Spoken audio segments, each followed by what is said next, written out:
ओडिशाहून पोट भरण्यासाठी गोव्यात आलेल्या कामगारांनी आपल्याच मालकाची हत्या करून त्याचा मृतदेह समुद्रामध्ये फेकून दिला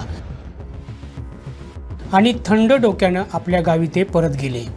मालकाचा मृतदेह पाण्यावर तरंगू लागल्यामुळे त्यांचं हे कृत्य उघडकीस आलं। गोवा पोलिसांनी आता त्यांचा शोध सुरू केला आहे। वास्कोच्या खारीवाडा परिसरातील मच्छीमार बोटमालक मंजुनाथ हरिकांत यांच्या या हत्येनं मच्छीमार बोटमालक हादरून गेलेत। 1 जून रोजी उघडकीस आलेल्या याच खून प्रकरणाचा हा विशेष रिपोर्ट।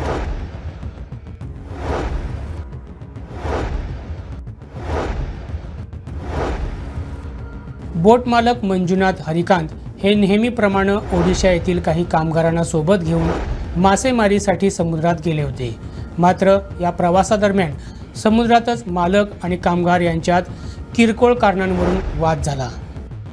पुढे वादाचं रूपांतर हिंसेत झालं आणि कामगारांनी एकत्र येऊन मंजुनाथ यांच्या डोक्यावर जड वस्तूने जबर प्रहार केला। हा प्रहार इतका भीषण होता की मंजुनाथ यांचा जागीच मृत्यू झाला। त्यानंतर गुन्हा लपवण्यासाठी मंजुनाथ यांचा मृतदेह निर्दयीपणे त्यांनी थेट समुद्रात फेकून दिला। धक्कादायक बाब म्हणजे यानंतर त्यांनी ती मासेमारी बोट अत्यंत शांत डोक्यानं किनाऱ्यावर आणली आणि जेटीवर नांगरून ठेवली।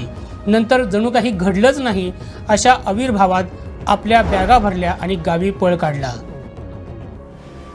1 जून पासून गोव्यामध्ये मासेमारी बंदी लागू होते। त्यामुळे किनाऱ्यावर अनेक बोटी उभ्या केल्या जातात। त्यामुळे कदाचित सुरुवातीला कोणालाही याचा संशय आला नाही। मात्र समुद्रात एक बेवारस मृतदेह तरंगताना आढळल्याची बातमी पसरताच स्थानिक मच्छीमार सतर्क झाले। त्यांनी शोध घेतला असता तो मृतदेह मंजुनाथ यांचा असल्याचं स्पष्ट झालं। त्यानंतर कामगारांची चौकशी केली असता सगळेच कामगार पळाल्याचं दिसून आलं।